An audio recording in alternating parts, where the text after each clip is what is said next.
Часть первая. Другое «я». Глава первая. Фиксация второго внимания. Туда, где жили Лагорда и сестрички, я добрался к полудню. Лагорда была одна. Она сидела у двери снаружи и смотрела на далекие горы. Она объяснила, что погрузилась в воспоминания, и как раз в данный момент находилась на грани того, чтобы вспомнить нечто смутно связанное со мной. Вечером того же дня, после ужина, Лагорда, 3 сестрички и 3 хинарос вместе со мной сидели на полу в комнате Лагорды. Женщины сидели рядом. По какой-то причине я выделил Лагорду как главный объект своего внимания, хотя я знал их одинаково долго. Другие как бы и не существовали для меня. Причиной этого, вероятно, было то, что Лагорда чем-то напоминала мне Дона Хуана. В ней ощущалась какая-то легкость, хотя эта легкость никак не проявлялась в ее манере поведения, а существовала только в моем восприятии ее. Все они хотели узнать, что я делал и чем занимался. Я рассказал им, что ездил в Тулу или Талане, столицу древних толтеков, в провинции Идальго, чтобы осмотреть развалины древних сооружений.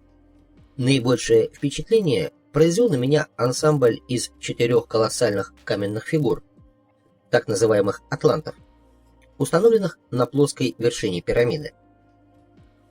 Эти фигуры были высечены из цельных глыб базальта и представляли, по мнению археологов, толтекских воинов, облаченных в доспехи.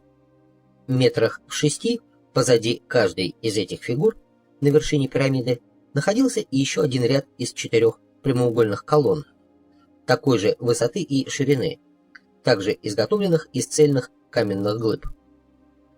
Благоговейный страх, внушаемый фигурами этих атлантов, лишь усилился после рассказа о них одного из моих друзей, который водил меня по этим местам. По его словам, сторож полуразрушенной пирамиды признался ему, что слышал, как атланты ходят по ночам, сотрясая землю. Я спросил у хинарос, что они об этом думают. Они молчали, застенчиво посмеиваясь. Я обратился к Лагорде, сидевшей рядом со мной, и прямо попросил ее высказать свое мнение. «Я никогда не видела этих фигур», — сказала она, — «и вообще никогда не была в Туле. Одна лишь мысль поехать туда приводит меня в ужас». «Почему это тебя так пугает?» — спросил я. «Что-то случилось со мной в развалинах Монте-Альбан в Оахаке», — сказала она. «Я обычно бродила по развалинам даже после того, как Нагваль запретил мне и ногой туда ступать. Не знаю почему, но мне нравилось это место. Каждый раз, бывая в Оахаке, я отправлялась туда. Поскольку одиноким женщинам часто угрожает опасность, то я обычно шла туда вместе с Паблито, он очень смелый. Но однажды я пошла туда с Нестором. Он заметил, что на земле что-то поблескивает. Поковырявшись в земле, мы выкопали странный камень, который как бы влился в мою ладонь. В центре камня было аккуратно просверленное отверстие. Я хотела просунуть в него палец, но Нестор остановил меня. Камень был гладкий и сильно согревал мне руку. Мы не знали, что с ним делать. Нестор положил его в свою шляпу, и мы понесли его, словно это была какая-то живая зверушка. Все расхохотались. В том, что рассказывала Лагорда, казалось, была скрыта какая-то шутка. «Ну и что вы с ним сделали?» — спросил я. «Мы принесли его сюда, в этот дом», — ответила она, и это заявление вызвало у остальных неудержимый смех. Они буквально задыхались от хохота. «Мы смеемся над Лагордой», — сказал Нестор. «Ты должен знать, что она упряма, как никто другой.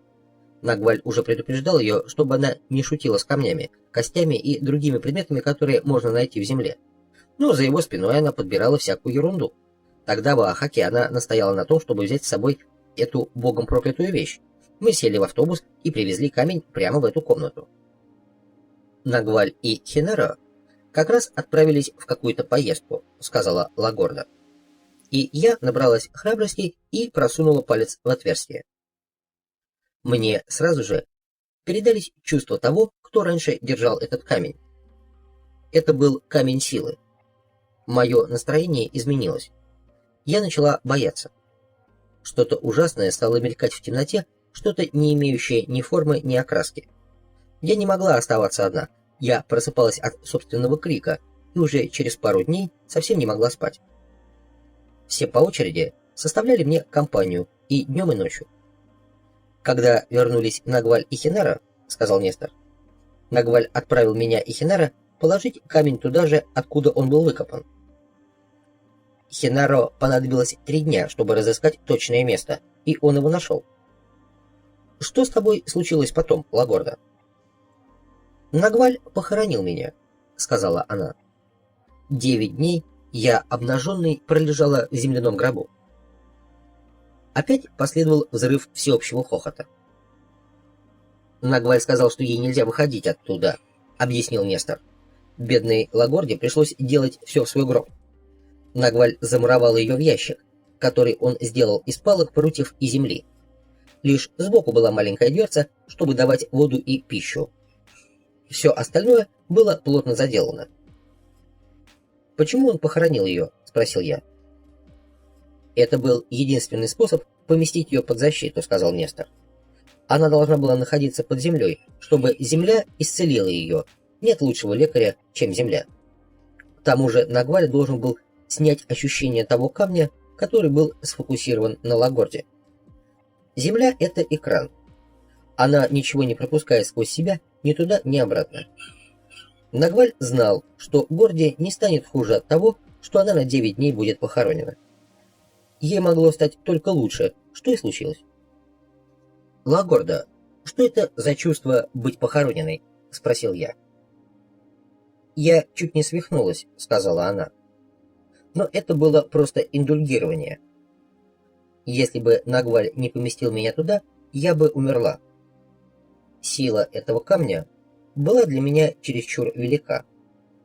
Его владелец был очень крупным мужчиной. Похоже, его ладонь была вдвое больше моей. Он держался за этот камень ради собственной жизни, но в конце концов кто-то убил его. Его страх ужаснул меня. Я могла чувствовать, как что-то надвигается на меня, чтобы пожрать мою плоть. Именно это чувствовал тот мужчина. Он был человеком силы, но кто-то еще более могущественный одолел его. Нагваль говорил, что если иметь предмет такого рода, то он принесет несчастье, потому что его сила входит в столкновение с другими предметами такого же рода, и владелец становится или преследователем, или жертвой. Нагваль говорил, что у таких предметов в самой их природе заключена война, ведь та часть нашего внимания, которая на них фокусируется, чтобы придать им силу, является очень опасной и воинственной. «Лагорда очень жадная», — сказал Паблито. Она рассчитывала, что если найдет что-нибудь такое, что уж имеет большой запас силы, то станет победительницей, так как в наше время уже никто не заинтересован в накоплении силы. Лагорда утвердительно кивнула. «Я не знала, что можно подцепить что-нибудь еще, кроме той силы, которую имеют такие предметы», — сказала она. Когда я впервые просунула палец в отверстие и зажала камень в ладони, рука стала горячей и начала вибрировать.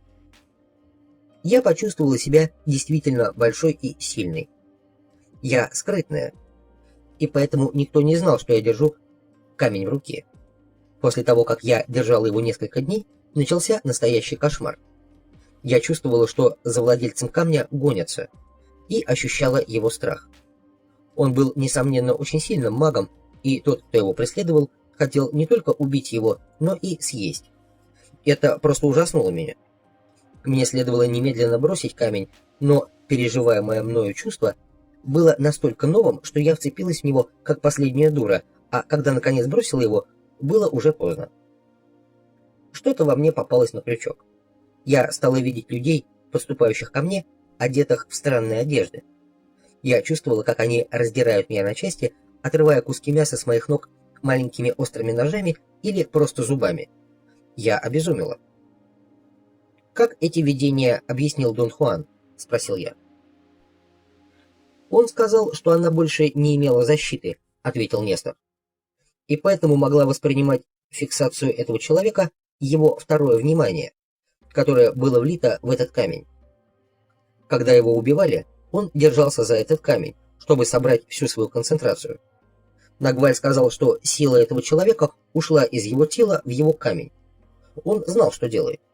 Он не хотел, чтобы его враги получили его силу, съев его тело. Те, кто убивал его, знали об этом. Вот почему они пожирали его живьем, чтобы получить ту силу, которая все еще оставалась в нем. Ну а Лагорда и я, как два идиота, нашли этот камень и выкопали его. Лагорда кивнула с очень серьезным выражением лица. Нагваль сказал мне, что второе внимание — самая свирепая вещь на свете, сказала она. Если оно сфокусировано на предметах, ничего не может быть хуже. Ужаснее всего здесь то, что мы цепляемся, сказал Нестор. Тот человек, который владел этим камнем, цеплялся за свою жизнь, за свою силу. Вот почему он пришел в ужас, почувствовав, как съедают его плоть. Нагваль говорил, что если бы он отказался от своего чувства обладания, то в нем не было бы никакого страха. Разговор угас. Я спросил остальных, есть ли у них еще какие-нибудь мнения. Сестрички с удивлением посмотрели на меня. Бениньо хихикнул и прикрыл лицо шляпой. «Мы с Паблито были в окрестностях Тулы», — сказал он наконец. «Мы облазили все пирамиды, какие только есть в Мексике. Они нам нравятся». «Почему именно все пирамиды?» — спросил я. «Зачем они вам понадобились?» «Да кто его знает», — ответил он. «Наверное, потому что Нагваль запретил нам это делать». «А ты, Паблито?» — спросил я. «Я ездил туда учиться», — сказал он, вызывающе, и засмеялся. «Я жил когда-то неподалеку от Тулы и знаю эти пирамиды как свои 5 пальцев». Нагваль говорил, что он тоже жил там раньше. Он знал о пирамидах все. Он сам был из народа толтеков. Тут я понял, что на археологические раскопки в Туле меня погнало нечто большее, чем простое любопытство. Приглашение друга я принял главным образом потому, что во время моего первого приезда к Лагорде и остальным узнал о Доне Хуане нечто такое, чего сам он мне никогда не говорил. То, что он считал себя потомком толтеков. В древности Тула была центром империи толтеков. «А что ты думаешь об атлантах, разгуливающих по ночам?» — спросил я у Паблито. «Конечно, по ночам они ходят», — сказал он. «Эти штуковины стоят там много столетий. Никто не знает, кто построил пирамиды. Нагваль говорил, что испанцы были не первыми, кто их обнаружил там. До них были другие. Бог знает, сколько их было». «Ты не знаешь, что изображают эти каменные фигуры?» — спросил я. «Это не мужчины, а женщины», — ответил он. Пирамида является центром устойчивости и порядка. Фигуры представляют 4 ее угла. Это 4 ветра, 4 направления. Они — фундамент и основа пирамиды. Они должны быть женщинами, мужеподобными женщинами. Как ты сам знаешь, мы, мужчины, не так уж горячи. Мы — хорошая связка, клей, чтобы удерживать вещи вместе, но не больше. Нагваль говорил, что загадка пирамиды в ее структуре. 4 угла были подняты до вершины. Сама пирамида — мужчина, поддерживаемый своими 4 женщинами-воинами. Мужчина, который поднял тех, кто его поддерживает, до высшей точки. Понимаешь, о чем я говорю? Должно быть, на моем лице отразилось замешательство. Паблито засмеялся. Это был вежливый смех. «Нет, я не понимаю, о чем ты говоришь, Паблито», — сказал я. «Но это, наверное, потому, что Дон Хуан никогда не говорил мне о чем-либо подобном. Пожалуйста, расскажи мне все, что знаешь». Атланты — это Нагваль. Они сновидящие. Они представляют собой порядок второго внимания, выведенного вперед. Поэтому они такие пугающие и загадочные. Они — существа войны, но не разрушения. Другой ряд колонн, прямоугольных, представляет собой порядок первого внимания, тональ. Они — сталкеры.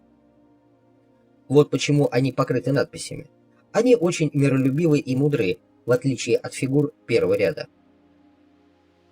Паблито замолчал и взглянул на меня почти отчужденно, а затем расплылся в улыбке. Я думал, он объяснит то, что сказал, но он молчал, как бы ожидая моих замечаний. Я попросил его продолжать рассказывать. Он, казалось, был в нерешительности. Наконец, пристально взглянув на меня, он глубоко вздохнул и начал говорить снова, но голоса остальных заглушили его шумом протеста. «Нагваль все это уже объяснял всем нам», — нетерпеливо сказала Лагорда. «Зачем заставлять его повторять это?» Я попытался объяснить им, что на самом деле не имею представления о том, что говорит Паблито. Я настаивал, чтобы он продолжал. Опять возникла волна голосов, говорящих одновременно. Судя по тому, как смотрели на меня сестрички, они очень сердились, особенно Лидия. «Мы не можем говорить об этих женщинах», — сказала мне Лагорда. Она была предельно сдержанной. «Одна мысль о женщинах пирамид делает нас очень нервными». «Да что с вами творится?» — спросил я. «Почему вы так себя ведете?» «Мы не знаем», — ответила Лагорда. «Это просто чувство, которое мы все разделяем. Очень беспокоящее чувство. Мы чувствовали себя прекрасно, пока полчаса назад ты не начал задавать вопросы об этих женщинах». Заявление Лагорды послужило как бы сигналом тревоги. Все вскочили и угрожающе придвинулись ко мне, говоря в полный голос. Мне понадобилось много времени, чтобы их успокоить и усадить. Сестрички были очень взволнованы, и их состояние, казалось, передалось Лагорде. Мужчины вели себя более сдержанно. Я повернулся к Нестору и прямо попросил его объяснить, почему женщины пришли в такое возбуждение. Может быть, я невольно сделал что-то такое, что вывело их из равновесия. «Я в самом деле ничего не понимаю», — сказал он. «Да и никто здесь, я уверен, не понимает, что с нами творится. Но все мы чувствуем себя очень нервными и расстроенными». «Потому что мы заговорили о пирамидах?» «Видимо, да», — сказал он. «Я и сам не знал, что эти фигуры являются женщинами». «Да, конечно же, ты знал, тупица», — бросила Лидия. Нестор, казалось, был разъярен ее выходкой, но тут же расслабился и посмотрел на меня с глупым видом. «Может, и знал», — сдался он. «Мы проходим через очень странный период в нашей жизни. Никто больше ничего не знает наверняка. С тех пор, как ты вошел в нашу жизнь, мы больше не знаем самих себя». Атмосфера накалилась. Я настаивал на том, что единственным способом разрядить ее может быть разговор о тех загадочных колоннах пирамид. Женщины горячо протестовали. Мужчины помалкивали. У меня было ощущение, что они сочувствуют женщинам, но втайне не прочь, как и я, обсудить этот вопрос. «Говорил ли Дон Хуан что-нибудь о пирамидах, Паблито?» — спросил я, желая увести разговор от болезненной темы, но не слишком далеко от атлантов. «Он сказал, что там, в Туле, есть одна особенная пирамида. Она является гидом», — охотно ответил Паблито. По его тону, похоже было, что ему действительно хочется поговорить об этом. А то, с каким вниманием нас слушали другие, говорило о том же. «Нагваль сказал, что эта пирамида — гид ко второму вниманию», — продолжал Паблито. «Но ее разграбили, и все там было уничтожено. Он сказал мне, что некоторые пирамиды были гигантским неделанием. Они были не жилищами, а местом, где воины практиковались в сновидении и втором внимании. Все, что они делали, было запечатлено в рисунках и надписях на стенах. Затем, вероятно, пришли воины другого рода, которым не понравилось то, что делали маги пирамиды со своим вторым вниманием. И они разрушили пирамиду и все связанное с ней. Нагваль считал, что новые воины, должно быть, были воинами третьего внимания, воинами, которых ужаснуло зло, заключенное в фиксации второго внимания. Маги пирамиды были слишком увлечены своей фиксацией, чтобы вовремя понять, что происходит. Когда до них дошло, было уже слишком поздно. Все в комнате, и я в том числе, слушали Паблито как загипнотизированные. То, что он говорил, перекликалось с тем, что я слышал раньше от Дона Хуана. По словам Дона Хуана, мы состоим как бы из двух сегментов. Первый – это знакомое нам физическое тело, которое мы можем ощущать непосредственно. Второй — светящееся тело, придающее нам вид огромного светящегося яйца, которое может быть замечено только видящими. Он говорил также, что одной из самых важных задач магии является осознание светящейся оболочки. Это цель, которая достигается путем сложной системы сновидения и жесткой систематической практики неделания. Неделание он определил как некие непривычные действия, вовлекающие все наше существо и заставляющие его осознавать свою светящуюся часть. Поясняя эту идею, Дон Хуан изобразил наше сознание разделенным на 3 неравные части. Самую маленькую часть он назвал первым вниманием и сказал, что это именно то внимание, которое развито в каждом человеке для жизни в повседневном мире. Оно охватывает сознание физического тела. Другую, большую часть он назвал вторым вниманием и описал его как то внимание, которое нам нужно, чтобы воспринимать нашу светящуюся оболочку и действовать как светящееся существо. Он сказал, что второе внимание в течение всей нашей жизни пребывает на заднем плане, если только оно не выводится вперед благодаря специальной практике или случайной травме, и что оно охватывает осознание светящегося тела. Последнюю, самую большую часть, он назвал третьим вниманием. Это то неизмеримое осознание, которое включает в себя неопределимые аспекты физического и светящегося тела. Я спросил его, испытал ли он сам третье внимание. Он ответил, что был на его периферии, и что если он когда-нибудь войдет в него полностью, я тотчас узнаю об этом, потому что все в нем мгновенно станет тем, чем оно и является в действительности – взрывом, вспышкой энергии. Он добавил, что второе внимание является чем-то вроде полигона для достижения третьего внимания. Это состояние очень труднодостижимо, но крайне плодотворно. «Пирамиды вредны», — продолжал Паблито, «особенно для незащищенных воинов вроде нас. Еще вреднее они для бесформенных воинов, подобных Лагорде. Нагваль говорил, что нет ничего более опасного, чем злая фиксация второго внимания.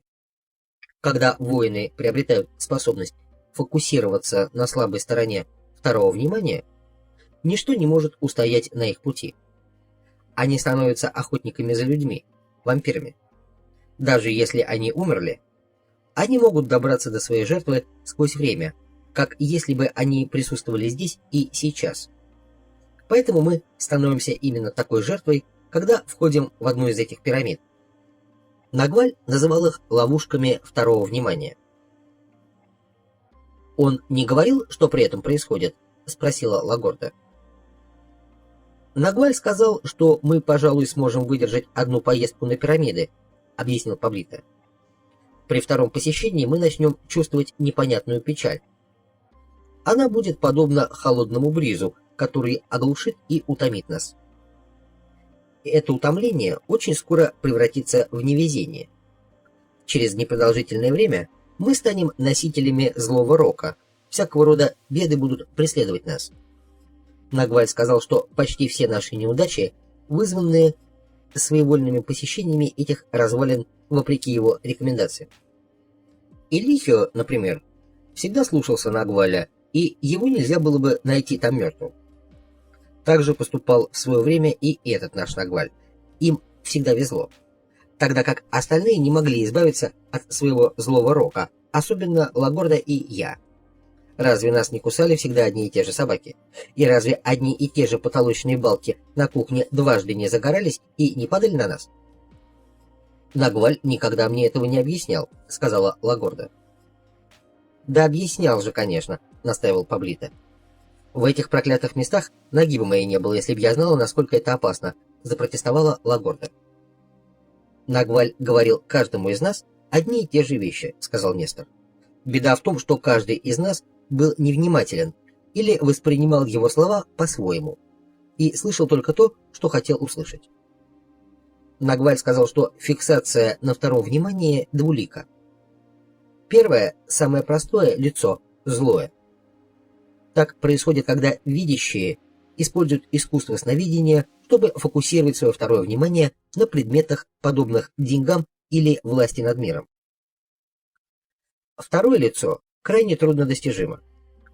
Оно возникает, когда воин фокусирует свое второе внимание на предметах, которых нет в этом мире, подобных путешествию в неизвестное. Чтобы достичь этого лица, воинам требуется предельная безупречность.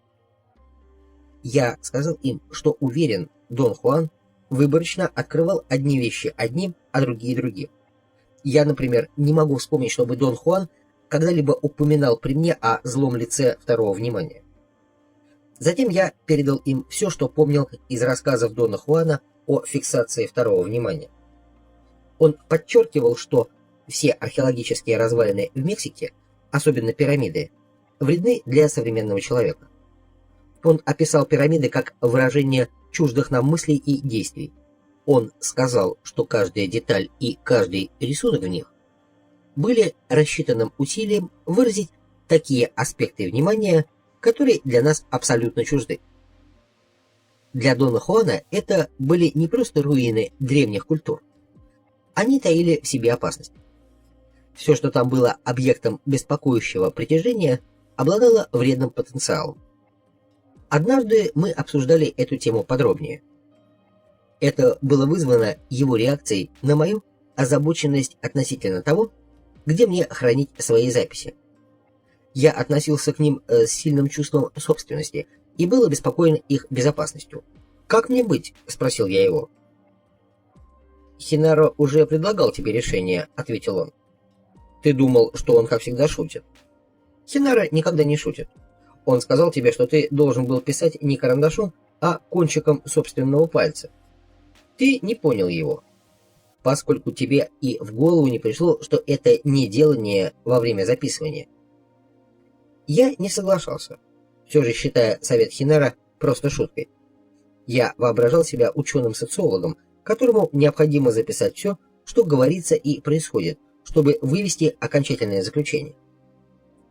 Для Дона Хуана одно с другим не имело ничего общего. Чтобы быть серьезным исследователем, считал он, вовсе не обязательно делать записи. Лично я решения не видел. Предложение Дона Хинаро оказалось мне забавной, но никак нереальной возможностью. Дон Хуан продолжал отстаивать свою точку зрения. Он сказал, что обычное записывание является способом вовлечения первого внимания в задачу запоминания. Рекомендация Дона Хинаро не была шуткой, так как вождение по бумаге кончиком пальца, являясь неделанием при записывании, заставило бы сфокусироваться на запоминании мое второе внимание. И тогда мне не пришлось бы накапливать горы листов бумаги. Дон Хуан считал, что конечный результат был бы более точным и более значительным, чем при обычном записывании. Насколько он знал, этого никто никогда не делал, но сам принцип был хорош. Он заставил меня некоторое время записывать подобным образом. Я расстроился.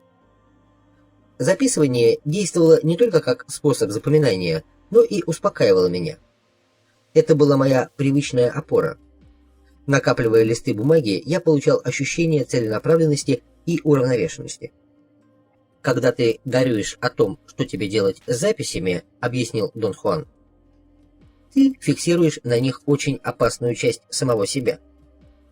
Все мы имеем эту опасную сторону. Чем сильнее мы становимся, тем губительнее становится эта сторона. Воинам рекомендуется не иметь никаких материальных вещей, на которых сконцентрировалась бы их сила, а фокусироваться на духе, на действительном полете в неведомое, а не на тривиальных щитах. В твоем случае такой щит — это твои записи.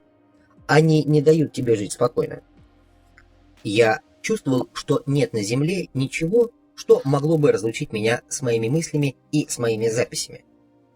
Тогда Дон Хуан избрал для меня задачу в русле правильного неделания.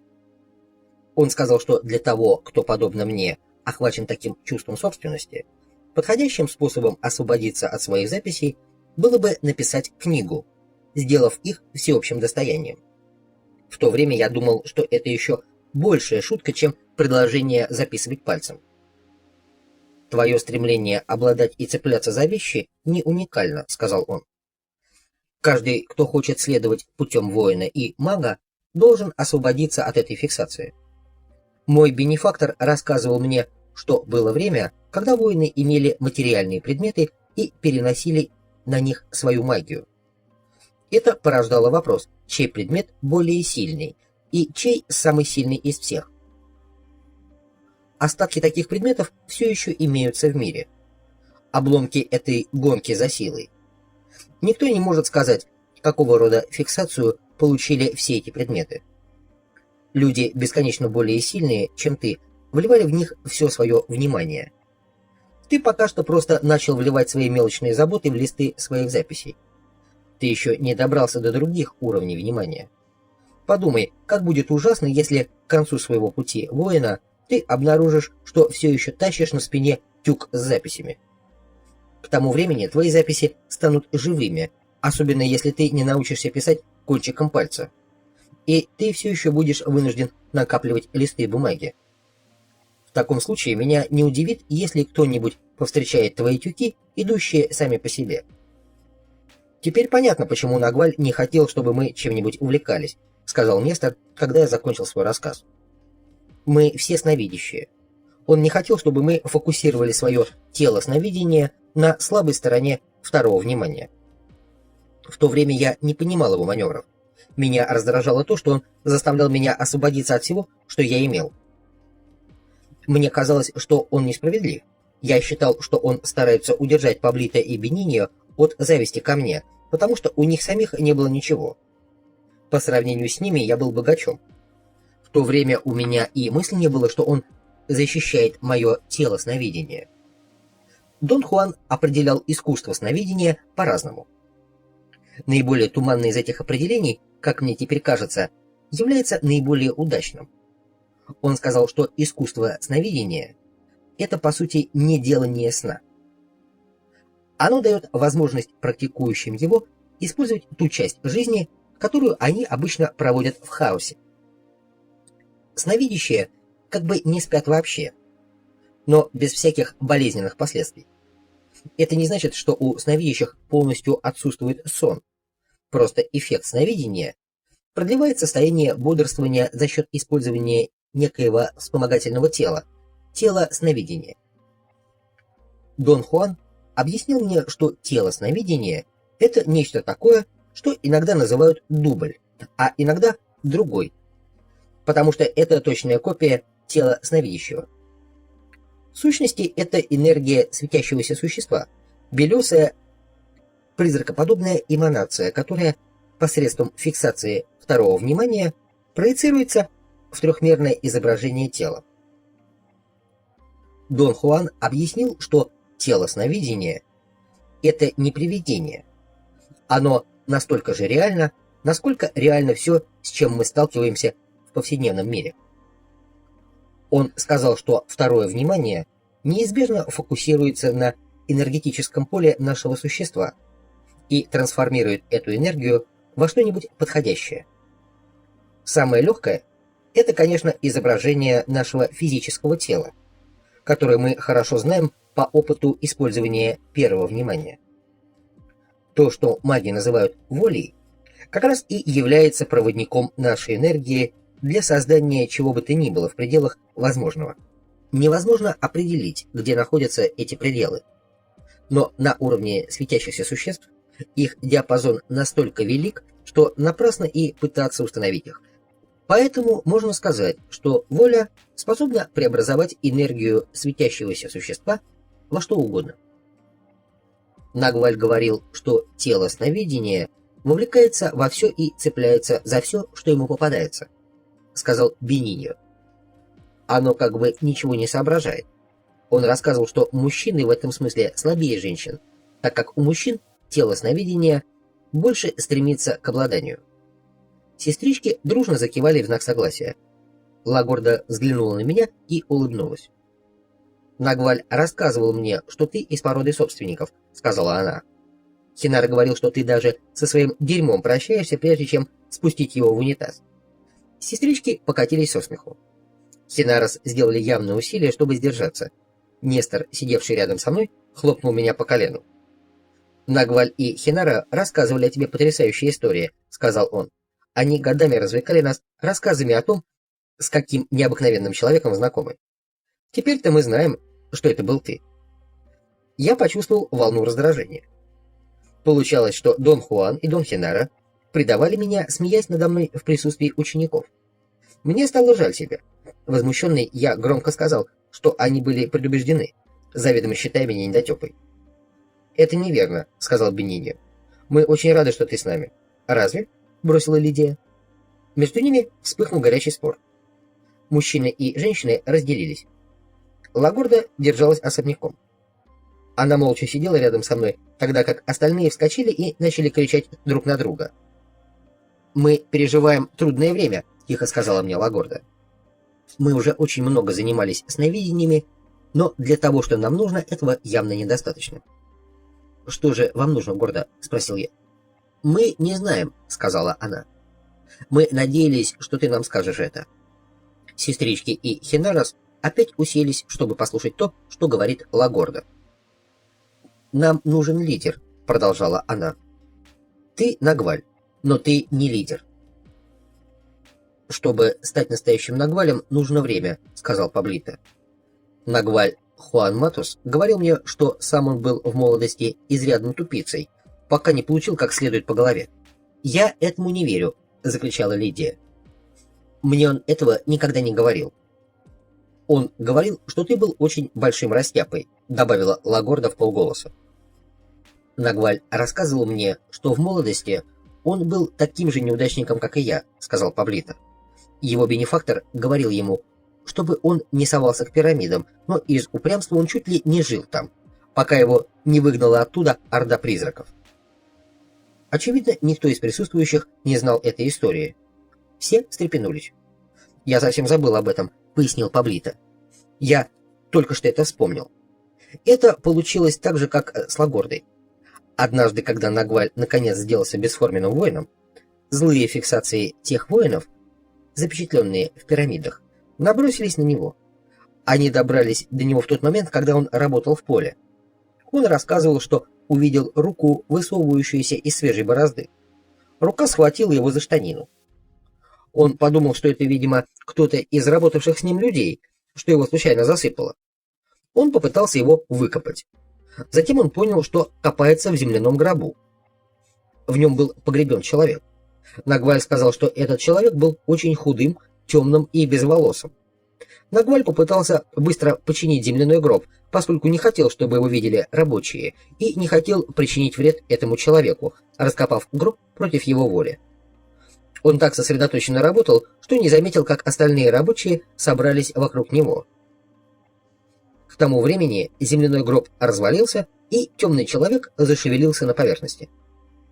Нагваль попытался помочь ему подняться и попросил людей подать ему руку. Они засмеялись, решив, что у него началась белая горячка, так как в поле не было ни человека, ни земляного гроба, вообще ничего подобного. Нагваль говорил, что он был потрясен, но не посмел сказать об этом своему бенефактору. Это, впрочем, уже не имело значения, так как ночью за ним явилась целая толпа призраков. В дверь постучали, он пошел открывать, и в дом ворвалась орда голых людей с горящими желтыми глазами. Они бросили его на пол и навалились на него. Они переломали бы ему все кости, если бы не быстрые действия его бенефактора. Он увидел призраков и уволок Нагваля в безопасное место, в глубокую яму за домом, которую всегда держал наготове. Там он захоронил Нагваля, а призраки сидели вокруг на корточках, поджидая удобного случая. Нагваль рассказывал, что он был тогда так напуган, что даже после того, как призраки окончательно скрылись, он еще долгое время добровольно отправлялся спать в яму. Паблито замолчал. Все, казалось, были готовы разойтись. Они нервно шевелились и меняли позы, как бы показывая, что устали от долгого сидения. Тогда я рассказал им, что был очень обеспокоен, когда услышал, что атланты ходят по ночам среди пирамид Тулы. Я недооценивал глубину собственного восприятия того, чему учили меня Дон Хуан и Дон Хенаро. Умом я ясно понимал, что возможность прогулок этих колоссальных каменных фигур недостойна какого-нибудь серьезного обсуждения, так что моя реакция была для меня полным сюрпризом. Я подробно объяснил им, что идея хождения атлантов по ночам была очевидным примером фиксации второго внимания. К такому заключению я пришел на основе следующего. Во-первых, мы не являемся тем, чем заставляет нас считать себя наш здравый смысл. В действительности мы светящиеся существа, способные осознавать свою светимость. Во-вторых, как светящиеся существа, осознавшие свою светимость, мы способны раскрыть различные стороны своего осознания или нашего внимания, как это называл Дон Хуан. В-третьих, такое раскрытие может быть достигнуто или за счет сознательных и намеренных усилий, которые предпринимаем мы сами, или же случайно, вследствие телесной или психической травмы. В-четвертых, было время, когда маги намеренно направляли различные стороны своего внимания на материальные предметы. В-пятых, атланты, судя по производимому ими впечатлению, были объектами фиксации многих магов прошлого. Я сказал, что сторож, сообщивший о прогулках атлантов моему другу, несомненно приоткрыл другую сторону своего внимания. Мне не кажется таким уж невероятным, что он мог неосознанно, хотя бы на мгновение, воспринять и визуализировать проекции второго внимания древних магов. Если эти маги принадлежали к той же традиции, что и Дон Хуан с Доном Хенаро, то они должны были быть безупречными практиками, и в этом случае при помощи фиксации своего второго внимания они могли сделать что угодно. И если они пожелали, чтобы атланты ходили по ночам, то атланты будут ходить по ночам. По мере того, как я говорил, сестрички все больше нервничали и сердились. Когда я замолчал, Лидия обвинила меня в том, что я ничего не делаю, а только болтаю. Затем они поднялись и ушли, даже не попрощавшись. Мужчины последовали за ними, но в дверях остановились и по очереди попрощались со мной за руку. «С этими женщинами явно что-то неладно», — сказал я. «Просто они устали от разговоров», — сказала Лагорда. «Они ждут от тебя действий». «Почему же тогда Хенарос не устали от разговоров?» «Они глупее женщин», — ответила она сухо. «А ты, Горда?» — спросил я. «Ты тоже устала?» «Не знаю», — ответила она бесстрастно. «Когда я с тобой вдвоем, то не устаю, но когда я с сестричками, то устаю смертельно, так же, как и они». Я провел с ними еще несколько дней, не отмеченных никакими событиями. Было совершенно ясно, что сестрички настроены ко мне враждебно. Хенарос, казалось, просто терпели меня. Только Лагорде, похоже, было со мной легко. Я удивлялся, почему? Перед отъездом в Лос-Анджелес я спросил ее об этом. «Странно, но я привыкла к тебе», — сказала она. «Как будто мы с тобой вместе, а сестрички и Хенарос — это совсем другой мир».